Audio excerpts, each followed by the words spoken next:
आज इस वीडियो में हम BA second year fourth semester home science के कुछ क्वेश्चनों को क्लियर करेंगे, जिसमें हमारा पहला क्वेश्चन है, मकान प्राप्ति के साधन कौन कौन से होते हैं। तो मकान प्राप्ति के हमारे दो साधन हैं, किराए का घर और स्वनिर्मित घर।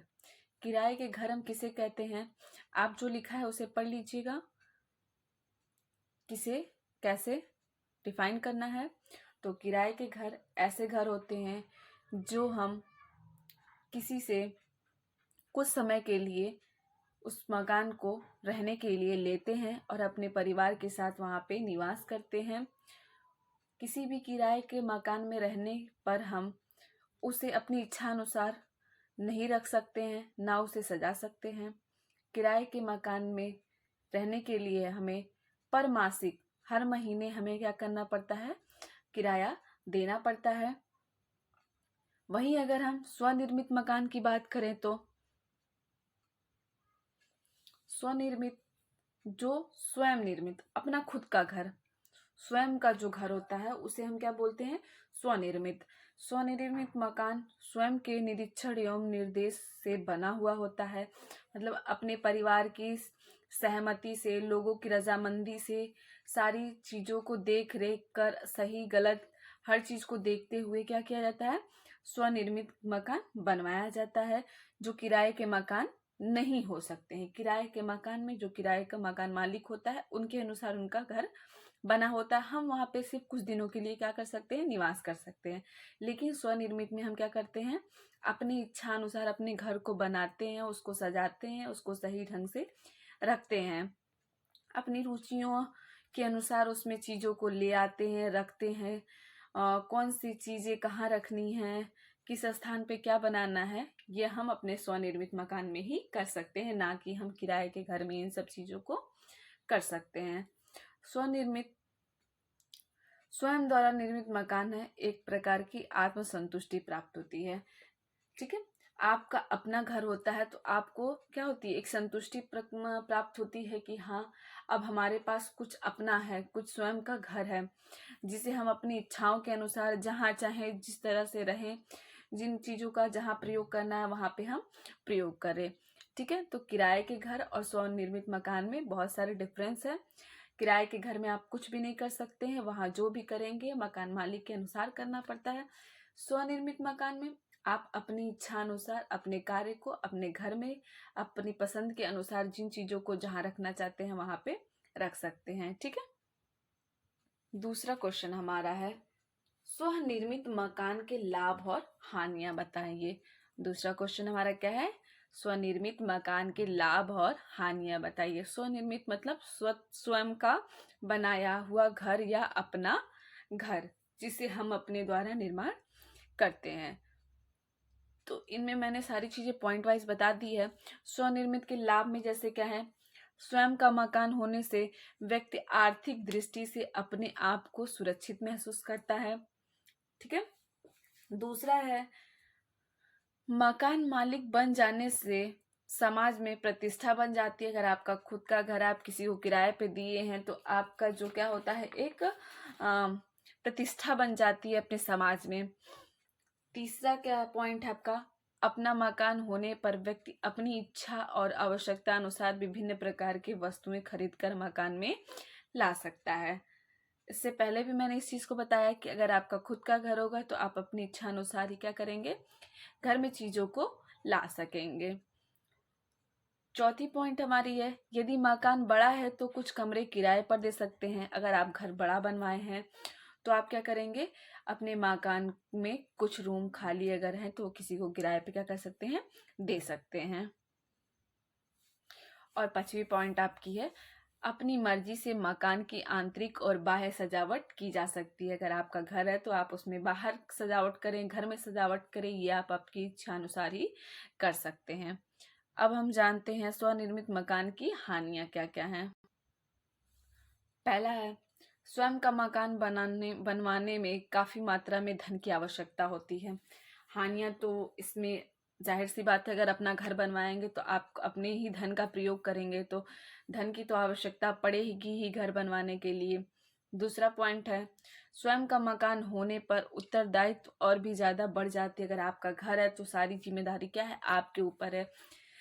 कौन सी चीज़ कब खराब हो रही है, किस चीज़ का प्रयोग कब करना है, कौन सी चीज़ें आपके घर के लिए अच्छी है, कौन सी चीज़ें खराब है, इसका सबसे पहला उत्तरदायित्व किसको जाता है, जिसका वो मकान होता है।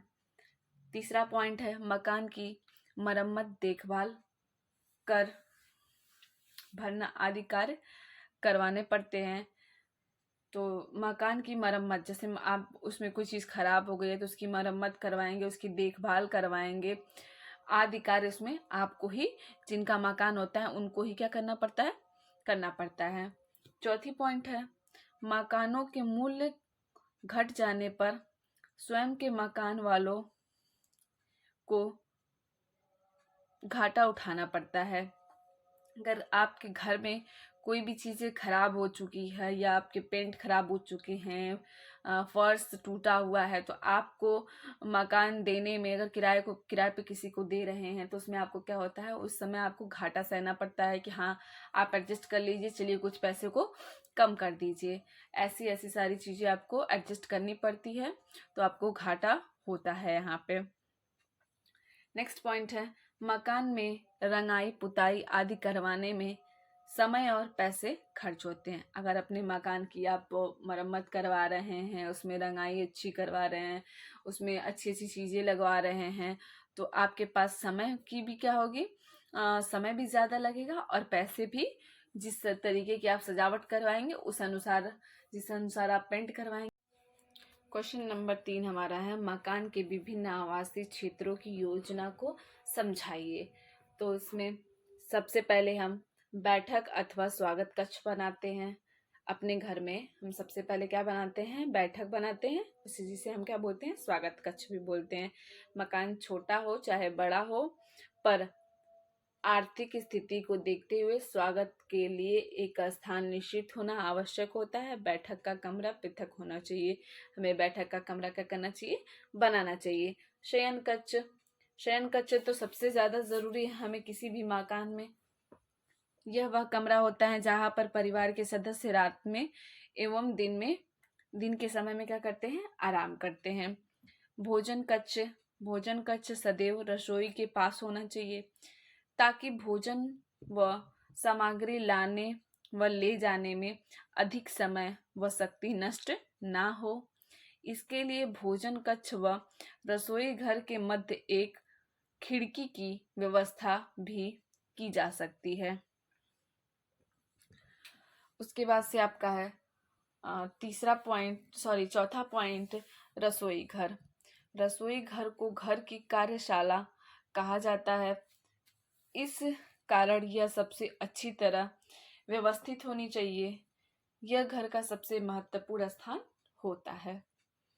रसोई घर क्या होता है, सबसे महत्व, और रसोई घर को ही क्या बोलते हैं, ये हमारे घर की क्या है, कार्यशाला होती है, जहाँ पे हम भोजन बनाते हैं, बर्तन धुलते हैं, लोगों को खाना खिलाने के लिए बनाते हैं, घर के सदस्यों को अनेक सारे कार्य कहाँ पे करते हैं, रसोई घर में। इसीलिए इसे क्या कहा जाता है, कार्यशाला कहा जाता है।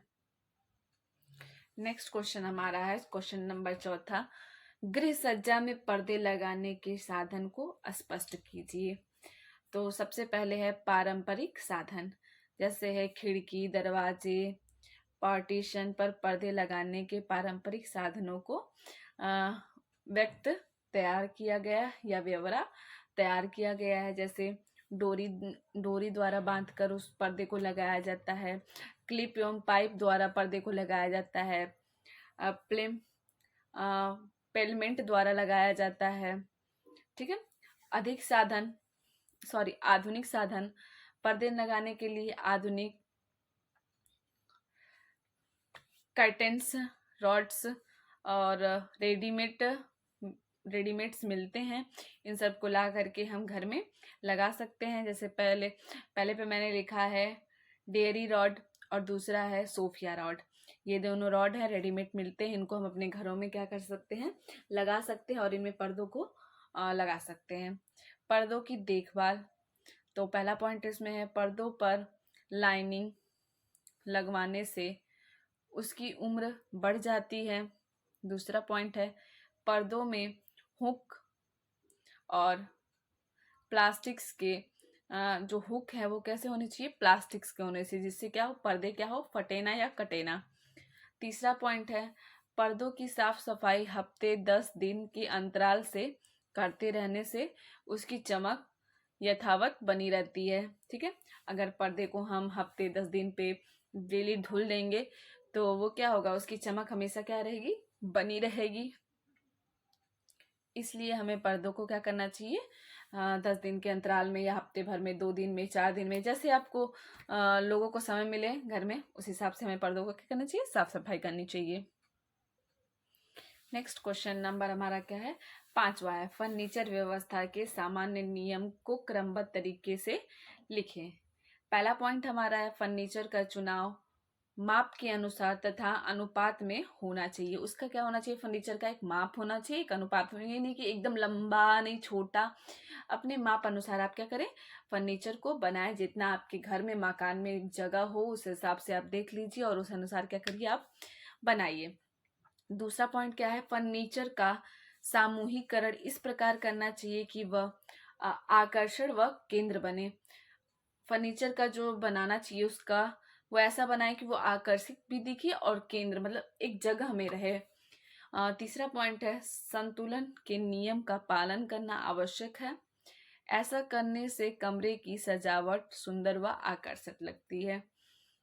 चौथा पॉइंट है कमरे में व्यवस्थित अनुपात एवं संतुलन लाने के लिए बड़े आकार का फर्नीचर बड़ी दीवार के साथ लगाना उपयुक्त रहता है।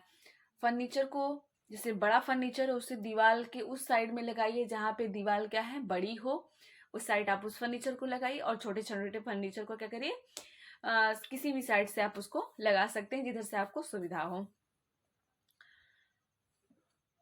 नेक्स्ट आपका है प्रत्येक कमरे में फर्नीचर के बीच बीच में आने जाने के लिए पर्याप्त स्थान हो। फर्नीचर लगाने की व्यवस्था ऐसी करनी चाहिए कि जहाँ पे आपको आने जाने में क्या हो, कोई भी समस्या ना हो। नेक्स्ट है बड़े फर्नीचर को कमरे की आधारित रेखा के समानांतर व्यवस्थित करना चाहिए। ठीक है, आधारित रेखा के समानांतर। ओके, क्वेश्चन नंबर 6वां है प्रसार शिक्षा को संक्षिप्त में विवरण कीजिए।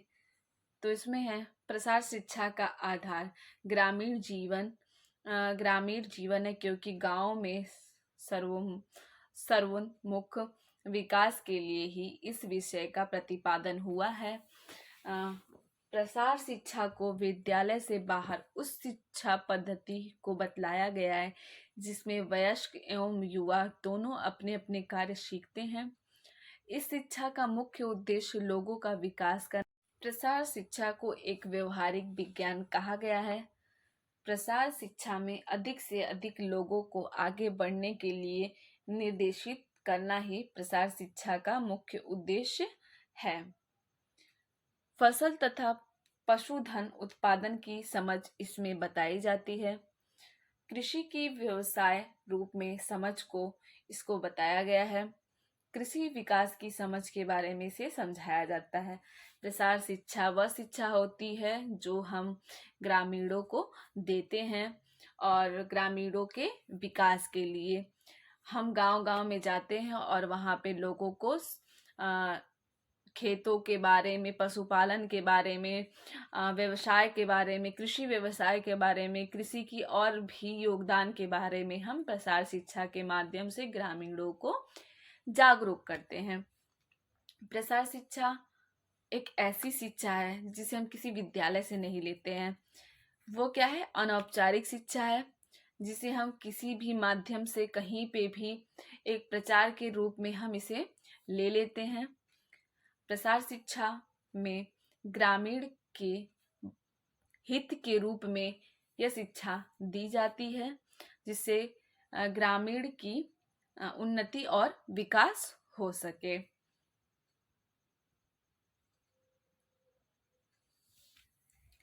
मानवतावादी दर्शन को संक्षिप्त में स्पष्ट कीजिए। क्वेश्चन नंबर आपका क्या है? 7 है। मानवतावादी दर्शन को संक्षिप्त में स्पष्ट कीजिए। मानवतावादी दर्शन के अंतर्गत मनुष्य की मनुष्यता पर ध्यान दिया जाता है। मानवता सबसे पहले क्या होता है? एक मानव की क्या हो? मानवता, उसका बिहेवियर क्या है, उसके अंदर जो क्वालिटी है वो क्या है, उसी को क्या बोला जाता है? मानवतावादी। इसमें वे सभी कार्यक्रम शामिल करने पर ध्यान दिया जाता है जिसमें मनुष्य के सकारात्मक गुणों को बढ़ावा मिलता है। मानवतावादी उसे ही बोलते हैं जो सब चीजों को, सारी बातों को, सारी कार्यों को क्या करता है? सही ढंग से सकारात्मक रूप से सोचता है, उसमें कहीं भी उसका नकारात्मक रोल नहीं होता है। मनुष्य जीवन को सुखमय व आरामदायक बनाने हेतु विभिन्न प्रकार के कार्य किए जाते हैं। आर्थिक विकास के साथ ही आध्यात्मिक विकास किया जाता है, जिससे नकारात्मक गुणों में निरंतरता कमी आ जाती है। इसमें मानवतावादी दर्शन में सारी चीजें क्या की जाती है? सही ढंग से, सही रूप में, सही तरीके से की जाती है। इसमें नकारात्मक चीजों का कहीं भी योगदान नहीं होता है। व्यक्ति के अंदर गुणों का खजाना छिपा रहता है।